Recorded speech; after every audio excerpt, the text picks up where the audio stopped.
Welcome to the podcast where, just like our potential, the islands are untapped. I'm Av, and did you know that one horse can produce 24 horsepower? What the fuck? Yeah! I'm trying to figure out where they get their measurements from.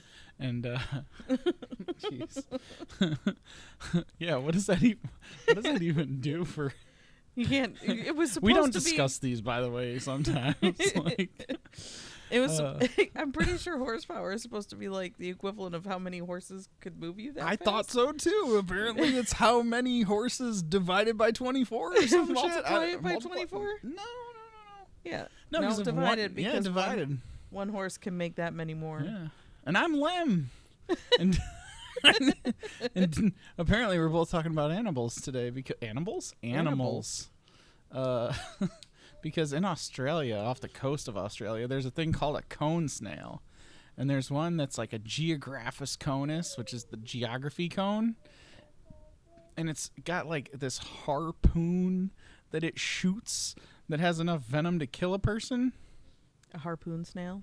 No, it's called a cone snail. Yeah, it's got a harpoon. It shoots this like harpoon when it gets scared. So the craziest thing is they're like really pretty shells on them. So people go to pick them up all the time thinking it's just a pretty shell, and then boom, your arm doesn't work anymore.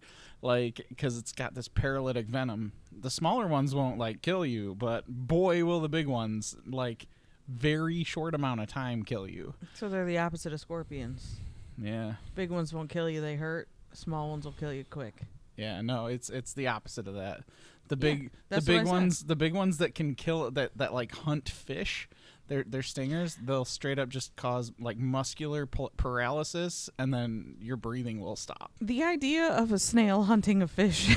Dude, I was talking to one of my employees about it, and like everything in Australia just wants to kill you. No shit. Like he was like, I wouldn't want to fight anyone from Australia because like everyone there has to deal with shit trying to kill them all day, every day. And I was like, yeah, I wouldn't even want to fight like a kid from Australia. Like, they're just ready to go. They're prepared for the dingoes. But hey, we have a little monument. A monument, is that the word I'm looking for? Like a milestone. Milestone. Yeah. So we got our first partnership with Dubby Energy. Yeah, it's a powdered energy drink you mix in with water. Lem has mixed them in with milk before. Oh, yeah. It depends on the flavor. Yeah. But, no, it's just like if you want clean, smooth energy, no sugar, but you don't like the jitters or the crash, w.gg, and you can use the code 2, the number 2, untapped, to get a discount off of your energy drink. And we get a little kickback from that. It helps us out. Also, if energy drinks aren't for you, but you're looking for something for your protein powder, they have some really cool anime shakers. Mm-hmm. Like, they have these limited edition metal Frieren bottles with Fern, Stark, Frieren, and some of the other characters. And there's some really cool solo leveling and Chainsaw Man collabs. So, yeah, go check it out. And we'll have a link down in the description on YouTube. I don't know if we'll have a link in the other in the podcast sites. That's all Av's territory. I will link it. I don't know if the links that I post on Spotify, because we upload they're clickable. Spotify, I don't know if they translate through all of where. Oh, that's fair. Because it's our RMS or RSS feed. We're not riding the Titanic. The RSS feed goes out to all the other channels. The RMS to Untapped Islands. I don't have to. Oh God, I don't have to update any of those. They do it automatically. That's cool. Yeah, we that's not a cow. That's the baby. But yeah, no. Worst case scenario, w.gg, code 2, the number 2, untapped. Yeah. With that said, we're going to get into it. And tonight we wanted to talk a little bit about, since the new set is pre-releasing this weekend, we wanted to talk a little bit about participating in limited formats and how you go about drafting or doing a sealed pool. Yeah. Pool. And you also said you wanted to talk a little bit about the decks that you played last weekend. Yeah. So we got to go we kind of talked about it in the last episode, but we went back to New York, where we're from, and Lem got to play Magic in person with one of his old friends in a new place, and there's a difference between Shout out Mystify Games in Waterloo, New York. Yeah. It was a really cool store. The staff was really friendly. They ran their Magic pods really cool, really, like, I don't know. It was just a chill place. I had so much fun. And they don't just carry Magic. They had a bunch of other card games, and everything was like MSRP unless like they get scalper vibes from you, which is so cool. Just having that, I don't know. Everything was really great. So shout out to Mystify. Yeah, he said that it was a different vibe than the places that he's played here. So yeah. Not that there's anything wrong with some of the places here, but it's different. It might just be because it was home, so there was a bit of nostalgia in it, you know? Yeah. It was just, I don't know. It was just a cool vibe. Big store, lots of other stuff, lots of board games and toys and stuff, and they had like some Critical Role merch and things like that. It was really cool. Awesome. But yeah, I just wanted to talk about, because it was the Pride Commander event. Yeah. So there was just some cool stuff that happened, and then some like not cool stuff that happened, and yeah. Yeah, you wanted to talk about just how your event went. That's Yeah. Which one do you think we should start with, that or the sealed pre-release stuff? We can talk about that first, because I think the sealed pre-release situation, or talking about limited formats in general, is going to take more time. Yeah. So I mean, I showed up and talked to the owner a little bit. Get your bank. I showed up and talked to the owner a little bit about it, and was like, yeah, I've got everything from a bracket 1 to a bracket 5. I can only play bracket 5 if you're proxy friendly, and he said no proxies allowed at all, which is a unique story, but totally cool. It's a Wizards sponsored Friday night. They do have a separate like event that is proxy friendly during like a different weekday, not sponsored by Wizards, so that makes sense, right? Yeah. But you know, I ended up playing in like a bracket 2, bracket 3 pod, and it was pretty cool. There was one guy that was across from me. I didn't get names or anything, but he's bad about that. Yeah, there was one guy across from me that was like really excited about some of his Pride partners. And then the gentleman to the right of me was playing the Cloud Precon, modified a lot, like heavily modified with some of the like starter deck pieces and other Final Fantasy cards. And he just partnered Cloud and Tifa, so that was pretty cool. And then personally, I think Tifa has a cool name. Yeah, and then our third guy in the pod was diagonal from me, and he was doing the Ashling Precon modified pretty heavily with Marilyn from the Lorwyn Eclipse set as the partner. So it was pretty cool. I was playing Nico Sharded, which is one of the greatest named decks I have. And it's Nico Light of Hope. And my Pride partner for this pairing was Thassa Deep Dwelling. So I just have a lot of ETBs in there. And it was just a really relaxing, chill game. Across from me, he was playing. Oh, what's the I can't remember the god's name. It's like Oger something or other. Let me look it up real quick. It's like the green Oger. I can't help you in that. That's okay. You don't have to. Oger. It's pronounced O'Hare because it's like Spanish, but O'Hare Castlum, Deepest Growth, with Surrak Huntcaller as the Pride partner. So what was the difference between regular partner and Pride partner? So the Pride event, super cool. It happens during Pride Month, but all legendary creatures have partner. So you get to make a deck with 2 legendary creatures. Most of the people that were there just like took one of the other like legendary creatures out of their deck.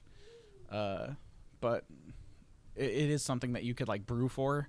I think the reason a lot of people don't do it is because it's not a static format. Because it only happens in June. Yeah, so you're like making a deck for like maybe 2 events, and that's a lot of investment, honestly, both time and sometimes money. And for an event where to an event where like proxies weren't allowed, that would be like a lot on some people, you know. Yeah. But it was pretty cool. Game 1, I just made sure everyone knew I was kind of Switzerland. Just had Nico out, got Thassa out. Thassa wasn't online, making a bunch of shard tokens. And they're like, what do the shards do again? I'm like, yeah, you can pay 2 and sacrifice it to draw a card. Or, like, they do stuff with my commander if you want to read it. They're like, oh, okay, cool. And then that was about where it laid. The mono green player with the O'Hare Castlem and Sirach was stomping over everybody. Really, like, if I was Switzerland, he was, like, dominating the globe. He was, like, 40s Germany. But he was doing it where, like, sometimes people roll the die and be like, I'm going to attack this person. I kind of lucked out. He didn't roll me on the die at all. So he attacked the other 2 players, and by the time it was, like, my turn to get attacked, the Cloud player, like, wiped his board. So when he got his commander back out, he was targeting that guy, which was kind of a big mistake because by this point I had played, I got my list here, Deadeye Navigator, and I was just like, just value Deadeye Navigator. I played it, and they were like, oh, he's going to go infinite and make infinite mana. I was like, no, it's bracket 2. I'm no infinite. I don't have Peregrine Drake. I don't have Great Whale. Don't have any of that shit. Just making a bunch of those. I just have a lot of ETBs, so I just made I had 16 to 18 shards. And then they were like, oh, okay. And then one guy was like, so what does your commander do with those? I was like, oh, let me show you. And because Nico Light of Hope says you can pay 2, tap it, exile target non-legendary creature you control. The shards you control become copies of it until the next end step. And then you return that creature to the battlefield at the next end step.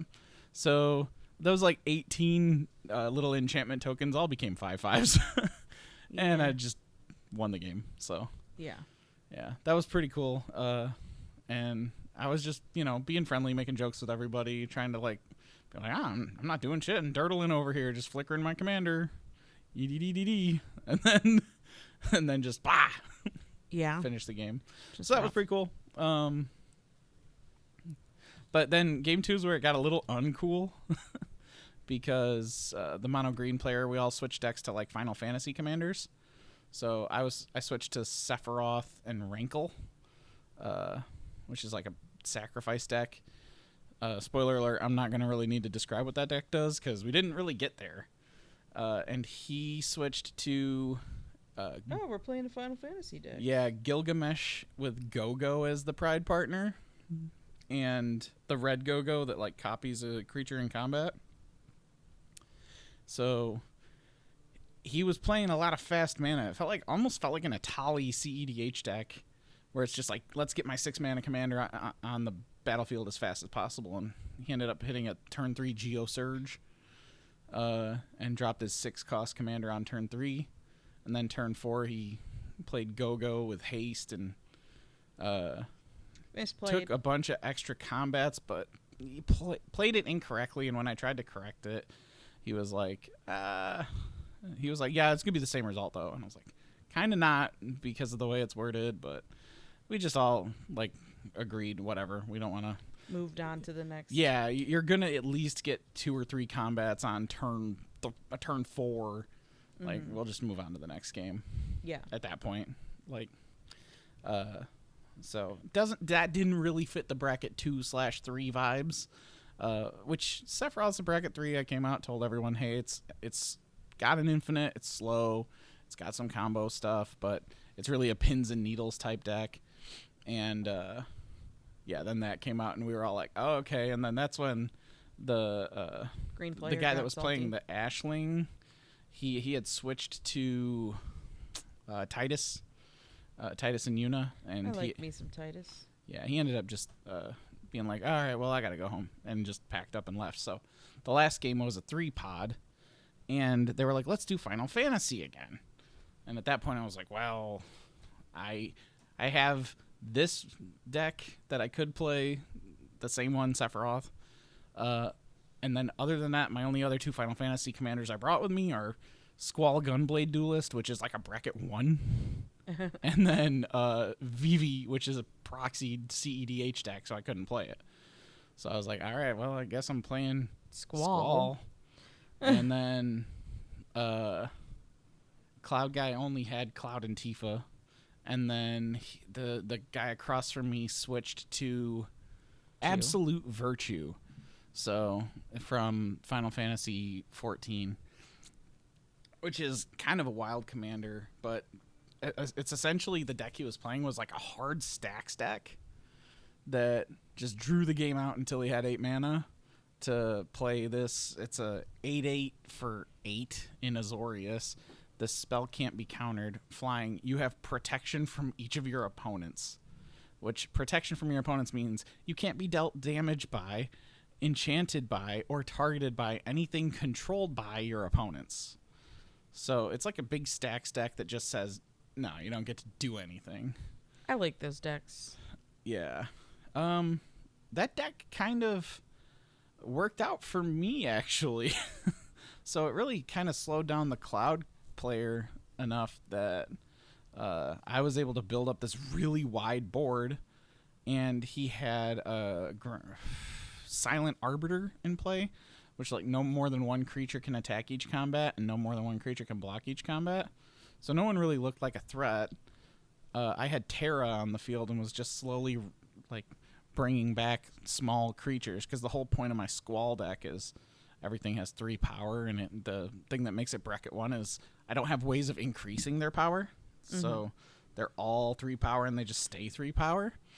And then I have one thing that can increase power, and it increases Squall's power so that when his ability procs, it deals more damage. But yeah, I just had a bunch of 3/3s on the battlefield, and eventually was just like, all right, now I'm going to kill your Silent Arbiter, and I can just attack everybody, and won the game that way. So that's cool. Yeah, took out 2 out of 3. I know you were really excited when you got back to the house. Yeah. And for me, it wasn't even so much the winning. It was just like how the games went, at least the ones where we actually got to play. The second game, it felt pub stompy. But so also, there was a little bit of salt there. But you said your interactions were pretty good, even though somebody left and that guy was like, let me misplay everything and and just not believe you. Roll over you. But it was one of those where it's like, all right, you got your pub stomp. Let's go on to the game 3. You feel better about yourself, little man. Yeah.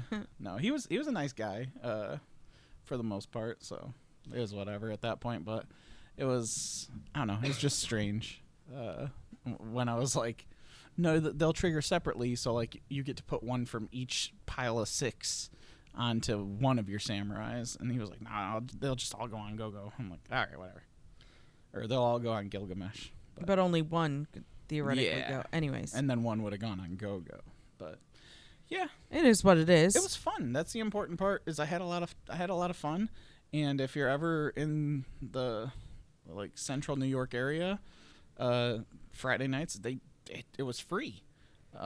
Didn't have to play, and if you win games you get prize support, which that's pretty wild. Free commander play with and prize support. Yeah. So I don't know if that's every week or if that's just because of the Pride event, but and then the only thing that kind of sucks about it is I think I left my Gilded Lotus promo on the table there. You can ask. Yeah, that's cool. Scourge? The Scourge? Yeah. Is that what his username is? That is his username. You're throwing it back to like way back in the WoW era? Yeah. Hey, to be fair, Lem is my WoW identity. Av is mine. Yeah, so, I mean, the 3 of us all have our WoW identities. My original WoW identity was Aladora, but it had multiple A's, like 4 or 5 of them, multiple L's. All the vowels. Double R. It was It was something. It was interesting. I still play that character, just not often. But yeah, I'll put some of the deck lists in the description. But usually we just link our Mox. Yeah, fields. honestly, our link tree is in the description for everything, and it has both of our Mox fields in there. So you can look up any of the decks. Except for got a lot of them. Except for our 60 cards, we don't have those implemented. Or our Mox fields just are commander decks. So. Sorry. I'm willing to put those decks in there if you want to see them. Like we were talking about Black White Flight last week without the deck list, which was kind of rough, but I can definitely put that in there. It wasn't that rough. We kind of nailed it. Yeah, I'm surprised I haven't picked it up in years. Yeah. But no, it was cool. And I think next time I get to go up again, I'll probably try to hit it up in a year or two. Yeah. Hopefully less time. But you know what's funny is because when we go home, we do this big long drive from Texas to New York. Yeah. Ugh. It's like 21 hours if you don't stop at all. And on the way there, I made Lem listen to Dungeon Crawler Carl. On the way back, he made me listen to MTG Lore. Yeah. And both ways, we got to listen to the Howling Salt Mine podcast, which, shout out them. Those guys are fucking awesome. They were funny. Yeah. She doesn't really like Magic content, which is kind of wild because we're making it. Here's the difference. It's not that I don't like Magic content. It's that I don't know cards off the top of my head. That's fair. And I also am not great at just figuring out how interactions between multiple cards work. And a lot of the stuff that you listen to is like talking about what it's like higher level. Like talking about what decks strategies play what cards and what cards are the best in CEDH and why they're the best and what they go well with. And I love the first 20 minutes of those podcasts because they're usually just people blabbering. Yeah, which is like, I wish I could just blabber. Yeah, I can't blabber about Magic because A, I don't play it as often. And B, I'm not as knowledgeable. I think it was like the Reddit-y feel of that they just read stories. I like the Howling Salt Mine for that. I would do that, but we would have to have people send stories. Yeah. But I thought it was really cool because I really, really am interested in the lore behind Magic. I didn't realize just how in-depth it was. They go back to they don't really have lore with Alpha and Beta, but I know Ice Age is where some of the lore for Dominaria. Yeah, that plane for the Phyrexian. It was really funny because she was like, "Does Alpha and Beta have lore and stuff?" And I was like, "I don't." There weren't even legendary creatures. The creatures are like wolves and bears and shit. Have a goblin. Here's a grizzly bear. Yeah. And they had no text. It was just pay this color. I mean, there's lore because there's the flavor text, but I think but not every card has flavor text. Yeah, I think the real lore really kicked off with Ice Age, obviously Arabian Nights, things like that. And you know what I think is cool about it though, and I know all of the cards have flavor text, and I think the flavor text is wonderful. Never once until this drive back home did I realize that the flavor text is part of the lore story. When specifically what you have had me listening to was they brought up, oh, this card has an art that shows it, or this card has this flavor text, and then this also has flavor text, and they tie into one another. Yeah, some people go so deep into that stuff. It's so great. I like that. That's the part I like. So it's pretty cool. I'm probably going to actually go read it for myself. Yeah. But I also have the Brothers War book on my phone I'm going to read probably. Yeah, and we still didn't even finish it. We were doing a lot of the Phyrexian stuff, and we listened to some stuff about Yawgmoth and the origin of Phyrexia, and then I kind of skipped over a lot where I just kind of explained the birth of Mirrodin and how Karn accidentally brought Phyrexians to Mirrodin, which created the new Phyrexia and all that stuff. But yeah, dude, that storyline hits. It's really cool. The hardest part about that, listening to that, was the very whistly S's. Oh, okay, yeah, that's fair. That was the hardest part. I like the. It got better after the first episode too. Yeah, it's like when I first started recording Beyond the Binding. Yeah, having to upgrade all of my mics. Oh, what was that? That was like because that started at Dominaria United. Mm-hmm. So yeah, we were listening to someone else, like YouTube videos from the beginning, and then we started a podcast. Jumped around, but yeah. But I just thought it was really cool, and if you're like into MTG lore, like I know some people get really deep into game lore. I have a friend who could tell you like every tiny bit of Destiny 2 lore and Destiny lore, because that game, you go around collecting books. Like part of achievements is you collect lore books. He's read all of it. Yeah, that was Pancake, right? It's Pancake. Tuna and I would be running around, and he would be like, "Oh, this is so cool because of XYZ." Pancake would be in there. I thought about joking and being like, "Oh, that was Tuna, right?" Because Tuna cares about lore a lot. No. Tuna fucking doesn't give a shit about Tuna's lore. just fucking skipping all the cutscenes. He don't give a fuck. Tuna's ever watched a cutscene all the way through. Tuna's like, what's a cutscene? He's like, is that the king that was taken? That was me. Oh, wait, that was you. That's right. That was the guy that was taking things, right? And then you hear Pancake. Yes, that was the Taken King as the title screen comes on. It's a clip on my Twitch because I stream. That's so funny. Oh, I wanted to talk about before we get into playing limited formats. Yeah. I want to start doing some playing, recording some of our games that we play. So I hope you guys are interested in that, because I'm probably going to make him play some Magic with me online, either on Tabletop Simulator or in person. Yeah, I don't want to on Spell Table. I don't know if I want to record content on TTS because like I don't want wizards catching on that people are doing that, but I haven't seen anyone post content of it, so I'm wondering if it's like, oh, stay away from that. I don't know. We'll look into it. We could also play on Spell Table. It's not a big deal.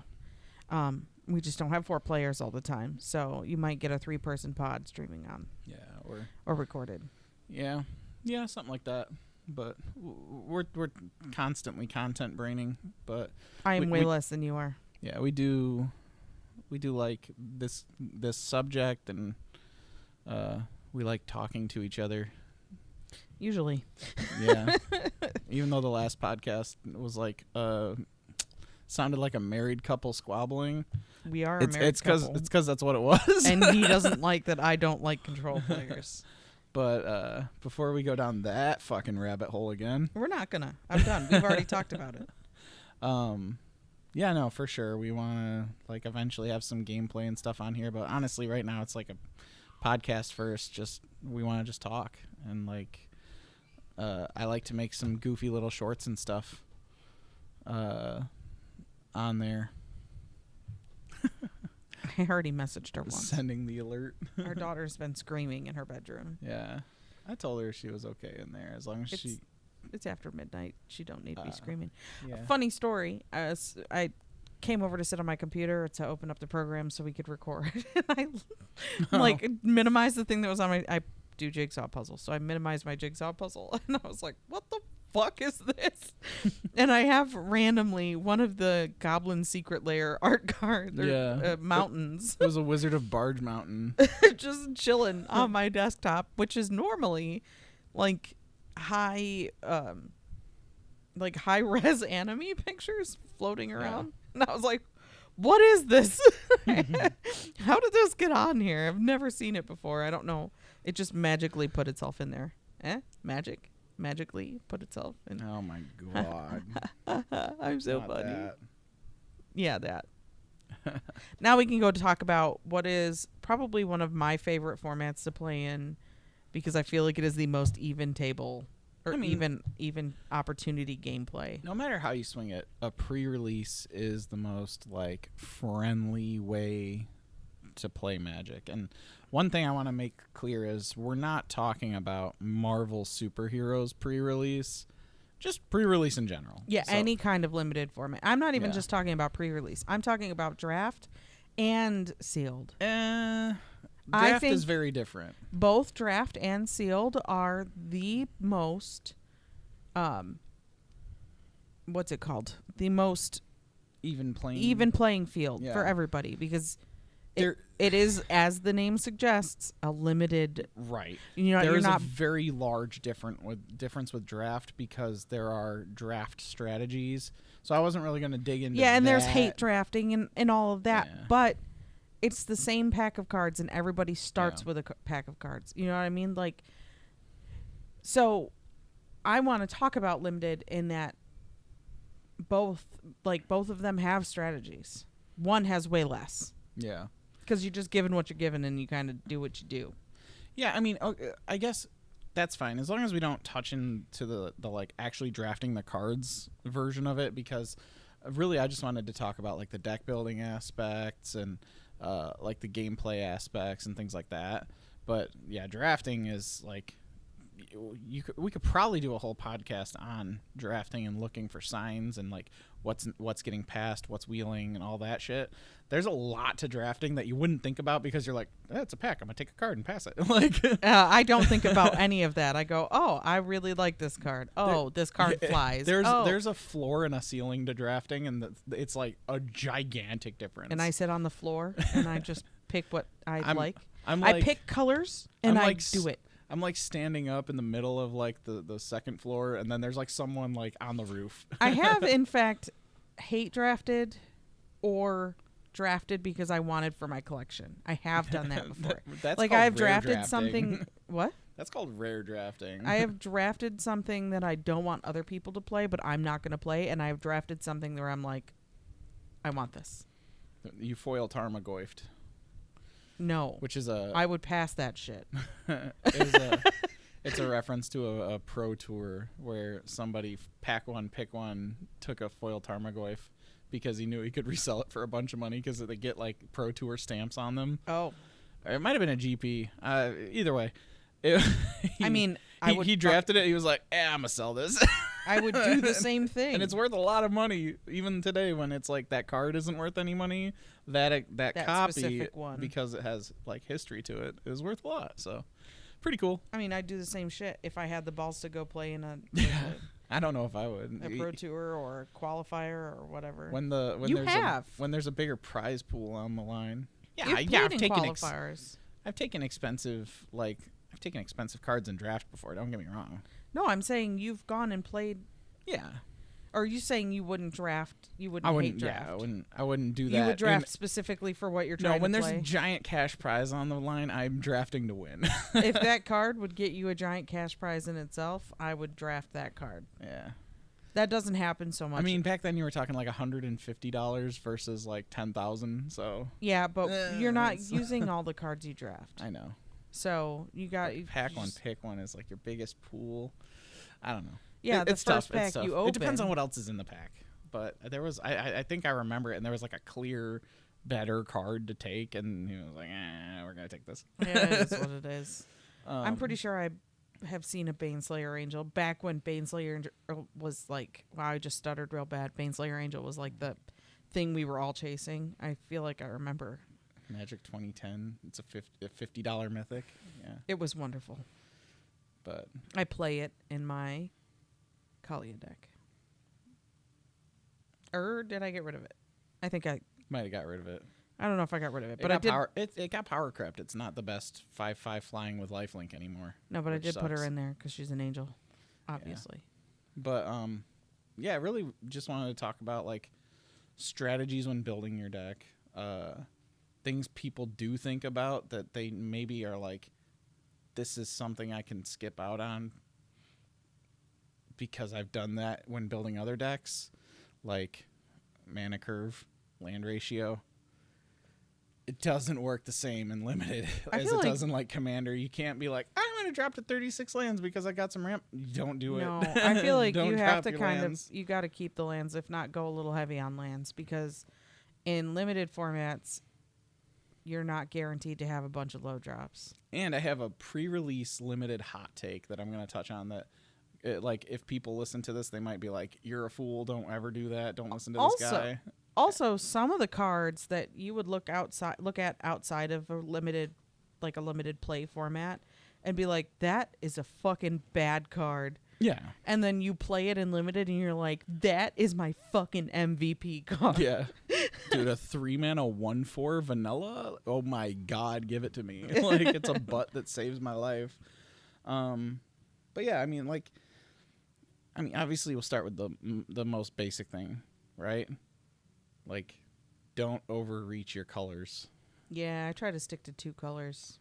Sometimes Depends 3. on the set. If I have a really good like multicolor card, or a couple, like if I draft a couple like really good 3rd color cards where I'm like, I really think this could be useful, then I'll branch into 3. But I'm an amateur builder, so for me, I'm like, I keep it. If I draft enough to keep it 2, I will. So many times people will be like, I got this bomb mythic and it's like green-black, but the rest of my deck is green-red. I'll just splash black for it, and it's like, really, in the scheme of things, it's probably not your best investment.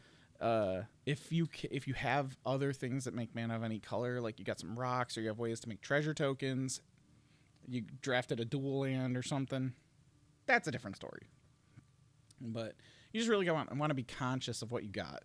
Don't overextend because you're like, oh, I got this like really good mythic. I don't ever build around one card. Typically what I'm going to do is I'm going to build around, like, I'm going to look at everything I've got, and I'm going to be like, all right, I have more of this color, more of this color, more of this color. So I have the biggest options out of these 3. Then try to figure it out from there. And then I throw in my multicolor cards afterwards. But I also tend to draft towards a keyword or whatever the fuck they're called. Like flying, vigilance, whatever. Yeah. I try to draft towards that, so I have kind of a theme. Well, that's another thing that's kind of like every set that comes out now, they put out like a archetype guide or a draft guide. Did they always do that? No, not really. It's kind of like a newer thing. They've done it like the past couple years. I haven't played in a sealed. Yeah. I haven't played in a pre-release in years. I don't think I've done it since yeah, you did it Nerd Hollow when it was still open. You played in... Technically, I think I did, yeah. Yeah. I think, what was it, Duskmorn? I think so. And we had little one at the table with us. Yeah. Well, I was pregnant. We exactly. had the other little one. We had the other little one. Yeah. The one that we could bring to stores and she'd just sit there on her tablet. Yeah. Little iPad kid. But yeah, no, it's I don't know. She's not an iPad kid in that way. No. That makes her sound like she's not the best child in the world. She's not an iPad kid. Yeah. But either way, I don't know what we were talking about. Yeah, so they have guides now where you can look on Wizards' website if you want and see like what the color pairings are supposed to do, and you can kind of like draft for that. But if you just read the cards, it's pretty if you're used to playing the game. So one thing I always do is when I have my sealed pool, I open the packs and then I just sort everything into color. That's what I do. Just sort everything into color.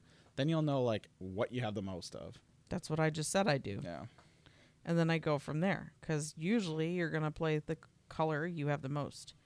Yeah. The one thing I hate about that is sometimes you won't. Sometimes I have to fucking play into colors that I don't typically play. Yeah. And I think there's some weird advice that can go in there. Like you want to have a decent amount of 2-drops because you want to have the ability to do something. So like a mediocre 2-drop is probably better than like having multiple bomb 6-drops. Although your big mana cost cards can be really good because there's not as many of them.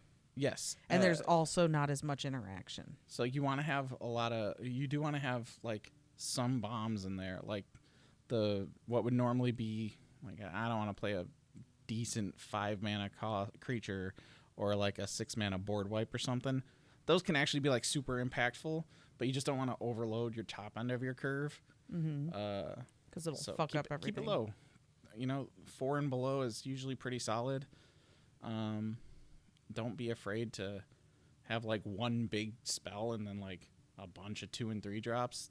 You'll probably do fine as long as you like. And here's probably the next advice: is while you're playing, don't overcommit. Especially if you know you're playing in a set that has like board wipes. Don't just like Slam dump your everything. hand. Like if you got a decent board presence, you're good. Take your time, hold it back. It's a lot harder to build back up when you don't have as many cards. Yep. Yeah. And that is like the number one most important thing about these limited formats is breaking parity on card count. That makes no sense to me. Breaking parity on card count. Parity. Yeah. So like you want to be ahead, right? Uh-huh. So you want to make sure that every card you play doesn't put you back. So that's why removal's fine. Like single target removal is fine because it's a 1-for-1.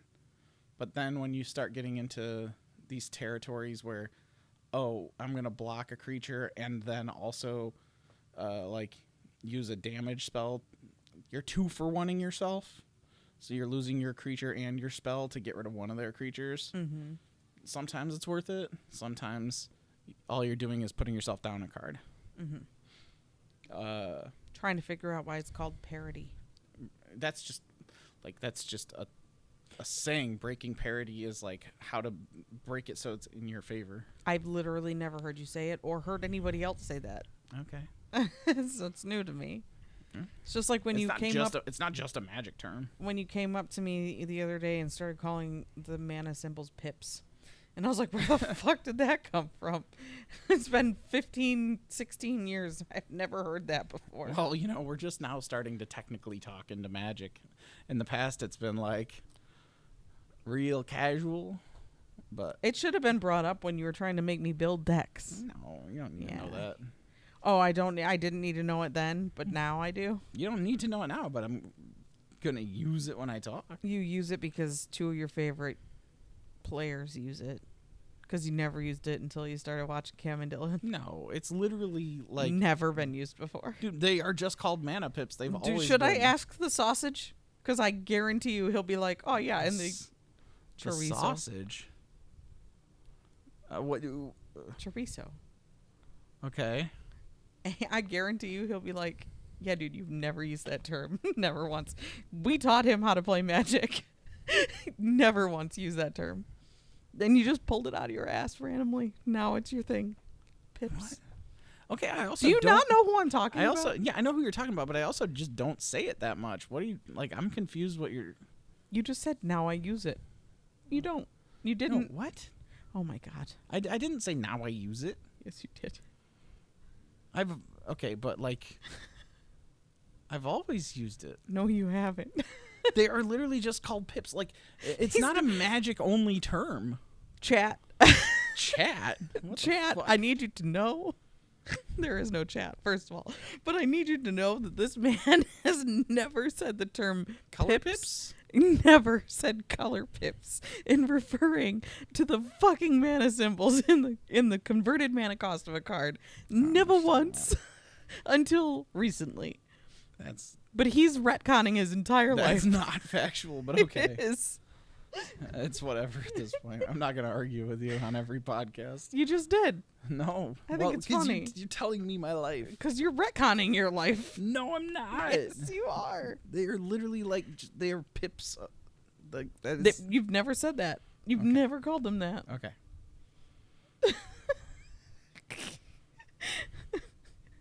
He's real mad now. I've definitely been saying them since at least a few months ago. Theros block, when we used to play Standard at Area 51.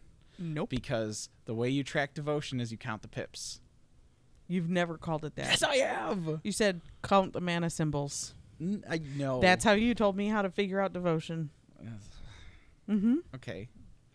Well, a lot of like pro streams and like arena streamers would also call them pips back then. So did I coin the term? No. Did I use it? Yes. Did I say you coined the term? No. No. I just But said I have you been didn't using use it. for a long time. You haven't, but it's okay. Either way. All of that was said with Yeah, a smile on my face. This was not arguing. How to break Parity. Still don't know where that came from. BRB. No, do not Google. I'm gonna fucking you need to Google stop. it for her. You need to stop Googling. No. He needs to stop Googling because he walks away from the mic and then nothing he says gets picked up. So, it's. Oh, sorry. I will say I do get this expression from watching a lot of comedian MTG. Well, parody is a comedic term. Parody means equally affected by something. So to break parity on that is Parity or parody? Parity. So the way you're saying it sounds like you're saying parody, like No, parody. to make fun of something by mocking. No, not like, parody. Not parody. Okay. Parody. But like to take something that like would normally put you on even playing ground and tilt it in your favor. Yeah, I got what it meant when you explained it to Yeah. me. I just had never heard that term. Anyway, so yeah, basically card count. You just want to have a higher card count. You want to make sure you have cards in your hand. Yes. And then you're not wasting cards to get rid of their cards because then you're going to put yourself behind. Yes. And you wanna try to, like, when you're making trades, 1-for-1 is good because you're still on Still even staying ground. even. But if you can get a 1-for-2, puts you up a card, puts them down a card, anything like that, like removal that replaces itself, anything that cantrips but does something impactful is really great. Cantrip is an effect that has draw a card written into it. One trap some people will fall into is cards that'll be like, all it does is draw 2 cards. You get to see more cards, but like maybe don't play that over, I don't know, some spell that does something. Like Descriptive bit. it's hard to say. Like, would you rather have a card that lets you draw to find a card that does something, or would you just rather have a card that does something? Like, you're using a spell to draw 2 cards. You're going up 1 card when you could have something that 1-for-1s and removes an important piece off your opponent's field. So, like, I'd say, like, going up a card is good because it's doing what we want to do. It's putting a card count in your favor. But, like, if a card just says draw 2 cards, maybe limit the amount of those you put in your deck. Obviously, it's going to be limited the amount you get. Yeah. Typically. Yeah. I did play at a limited. I did play in a limited format. I can't remember if it was draft or if it was sealed, years and years and years and years ago, and I remember drafting or getting a lot of mill cards. I played Azorius colors, so I did life gain and mill. That was how I remember playing. I don't ever do well. Oh, mill cards are such a trap because you think you're over indexing on card count because you're like, oh yeah, this is like a 5-for-1. It's not really. You're just putting cards in their graveyard. And some sets, like putting cards in their graveyard, they're just gonna be able to get them, or they're gonna be able to do things with them, or they might be able to use them to fuel something. Like, it's not as good as you would think. But if it's mill attached to something else, then that's pretty good because, like, you're dropping down their total card count. Mm-hmm. So I don't know. It's just something to be conscious of. Like, does it mean you're gonna win the game if you're always going on a 2-for-1 and like you're constantly making your opponent suffer? Not necessarily, but is it the easiest way to have an advantage? Yeah. But like in the Secrets of Strixhaven pre-release, someone hit me with a 4-for-1 and then like killed 3 of my things and brought one of their creatures back from the graveyard. And I thought I was like cooked from there, but I actually just came back and won the game. So it's not always going to be the deciding factor. It's just something you always want to be conscious of, especially when you're like putting cards into your deck. Something that like just takes a card out of your opponent's hand. While it's good in constructed formats, not the greatest thing in limited. It's fine. But board presence is probably better. Yeah, I find that I do better when I just have a bunch of creatures. Yeah. Now, do you want... You definitely want to have interaction. If you can. But you also don't want to have too much interaction and not enough creatures. Oh, it's almost like you're saying when you play this limited format, you want to balance it as best you can. Yeah. And it is literally heavy. as best you can because you're only getting so many packs. Yeah, 6. And you're not even 60 cards. Yeah.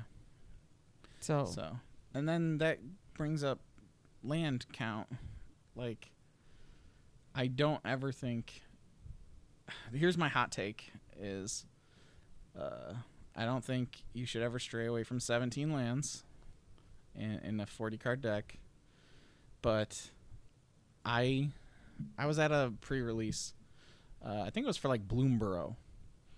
And somebody was telling me I started doing my pre-release decks at 41 with 17 lands. And I know it's not like optimal, but it feels more optimal, and I never have a problem. And the percentage that I'm like unoptimizing my deck is so minimal that I don't think I'll ever go back to 40. And I was like, that's insane. Like, there's always the 40 best cards in your deck. Blah, blah, blah. Like the same statement I've always given for like 60 card decks. Like, there's always going to be the 60 best cards. Yeah, every single time I pre-release now, I'm at 41 cards because I tried it and I was like, oh shit, that's really nice. And it like gives you one less card that you have to worry about cutting. But yeah, 41 total cards, 17 lands, and I've never, like, I don't struggle in pre-releases. So give it a shot. Try it out. And if you're one of those people that's like, no, I'm not doing that, I'm always going to do 40, just do it once. One pre-release, and you're going to be like, okay, maybe I can do that. Or if you've never played a pre-release or in a limited format, you should try it because it's super fun. Yeah. Oh, yeah. If you never played a limited format, go do that. That's like if you've only ever played Commander, go play some 1v1. Yeah, go play some 60 card or limited format. It's super fun. It's my favorite way to play Magic. Yeah. And I think that's like the next thing I wanted to talk about is if you're an experienced player and you're going to a pre-release, don't be a dick. Please. It's a friendly, like, intro level REL. Yeah, there's sometimes like pack per win on the line. It's meant for like people to be introduced to the game and be introduced to these new sets. Help your opponent. What does REL mean? Oh, I don't know the actual definition, but it is like the level of competitiveness that the tournament is. Okay. So like Pro Tour is the highest REL. World Championship, and then like FNM is like a step above like pre-release, but pre-release is like the introductory level. Okay. Yeah. It's weird that pre-release would be introductory level playing the game when it's the one that forces you to build a deck. Like right off the bat. Rules enforcement level. Oh. Yeah. So it's the most lax. Yeah. Yeah, that makes sense that like a Pro Tour is like they're gonna actually FNM and LGS and pre-releases are all regular REL, according to Wizards. But yeah, of course you're gonna come across people that are just out to win and they don't care if they're pub stomping on noobs, and there are also people who gatekeep games, obviously, and they don't like new players. They don't like teaching them things. Well, like if your opponent's like new to the game and they miss a trigger, it'd be like, oh, I actually have the trigger. Oh, yeah. Thanks. Very few people actually do that. Yeah, I do that all the time. The amount of people that I've played against that, I don't know, it could just be because I'm a woman. But the amount of people that I've played against in limited formats or just at regular FNM 1v1 games that have barely said any words to me is wild. Yeah. I mean, you can play a game with somebody you don't know and still be able to have a conversation. Yeah, just be friendly. It doesn't need to be a silent endeavor. You don't even have to talk about like the game. Nope. Just be like, hey, how's your day going? Yep. Like, oh yeah, because like sometimes people that go to these events, they're also like new to that location, and one, you're gonna like make the place look bad, and two, that person's gonna be like, I don't know if I want to go to here anymore because like everyone was super cold and it was a bad they only cared about winning. Like pre-releases are meant to bring in new people, especially with like all these Universes Beyond sets. That's what, like when I say that people get really gatekeepy, they're like, I know there are a lot of people out here blaming the fact that Wizards is trying to bring in new players and by opening it up to all these other IPs and getting interest from people that aren't necessarily interested in Magic. Yeah.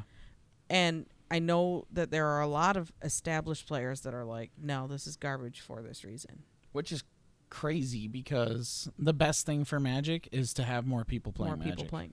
You would think that's how it goes for every game, but there are people that play games that get real mad when somebody's learning. Yeah, which is wild. Yeah, but it happens in almost every game where there's a competitive one-on-one or player versus player to it. Yeah. And they get salty. Well, you know, we're not saying like, hey, just because you like Marvel, go play in a PTQ.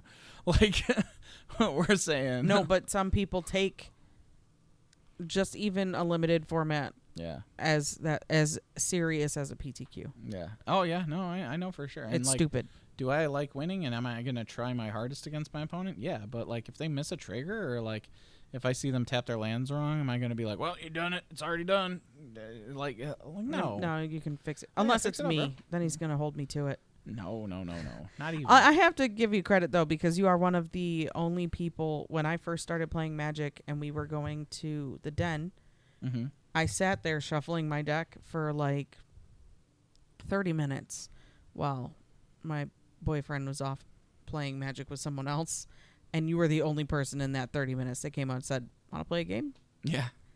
And then I just want to play Magic. Destroyed me. I was like, I'm real bad.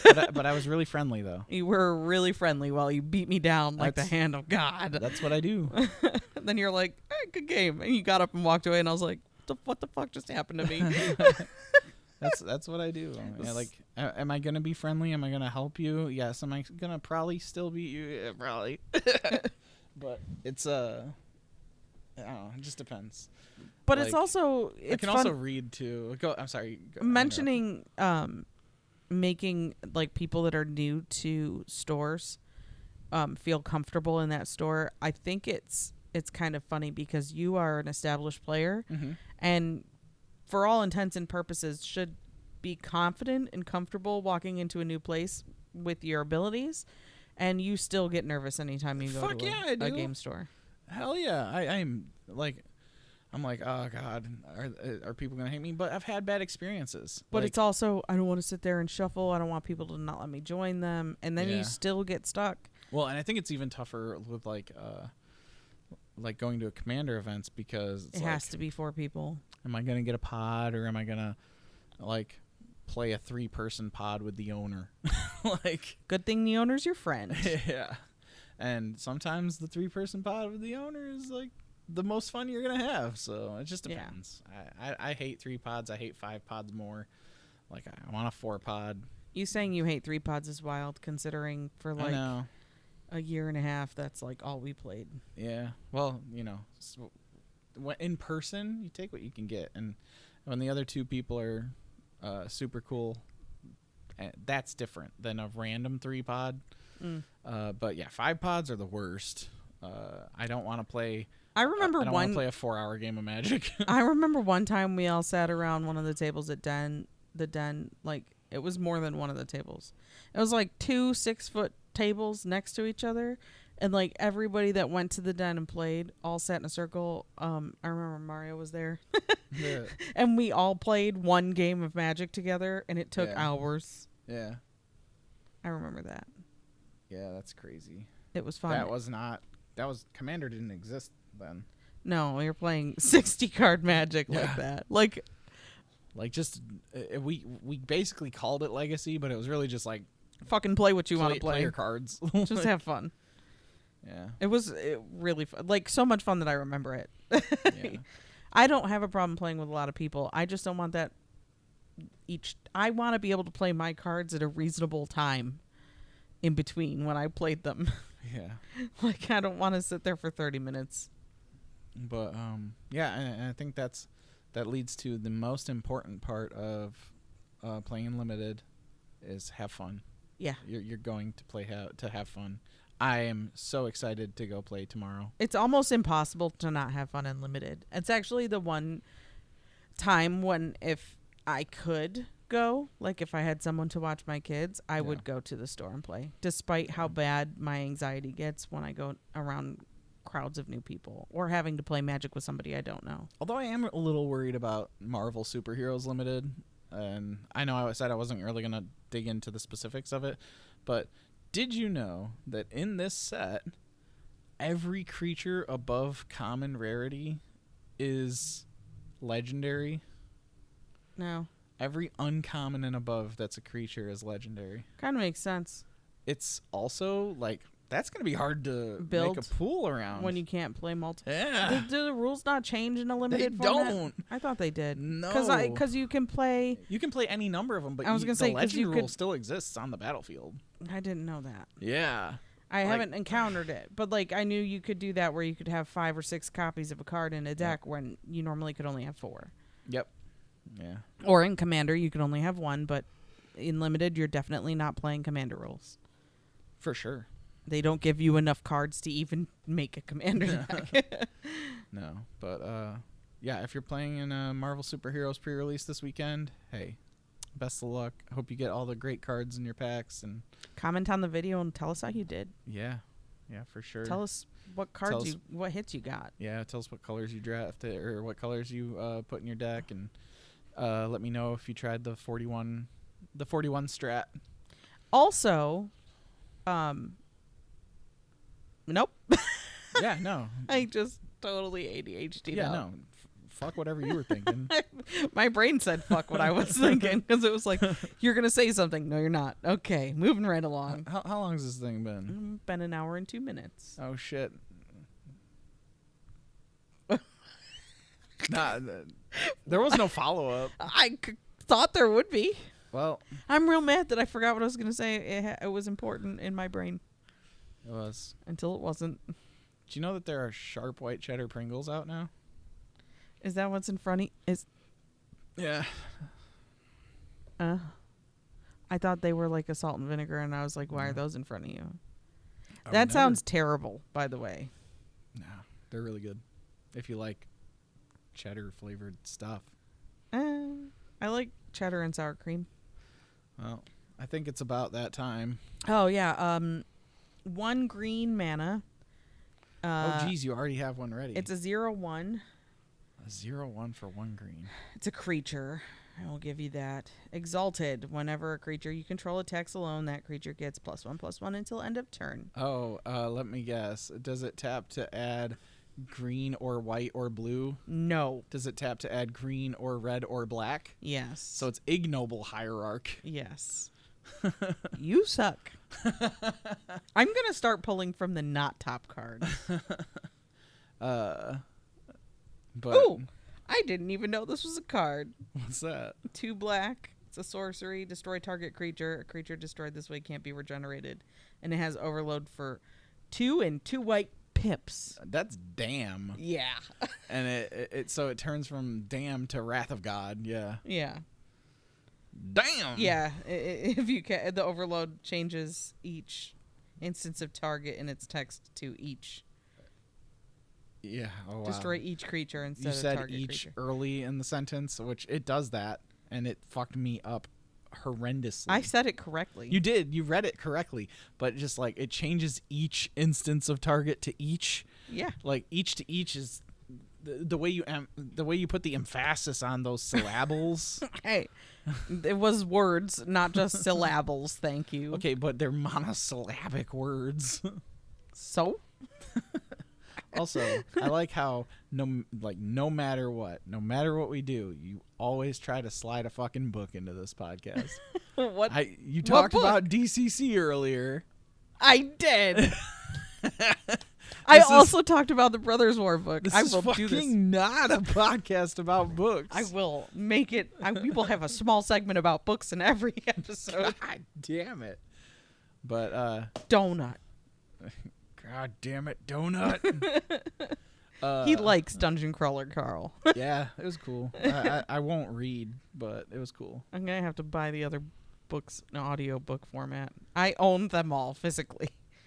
But yeah, this one was kind of like this episode was just kind of a chill talk about the New York trip and like, you know, go have fun in pre-release. Try some Dubby energy drink. Yeah, Dubby.gg code 2untapped. I think in our next episode we might be talking about some king making or the reserve list And some house rules. House rules. Yeah. Sure. Some house rules. It's the king making. I made a house rule because of it. So in our TTS games. So yeah. So yeah. Well, thanks for joining us. We hope you had a great time, and we will see you in the next one. Yeah. Thanks. I've always said pips. Bye. No, he hasn't.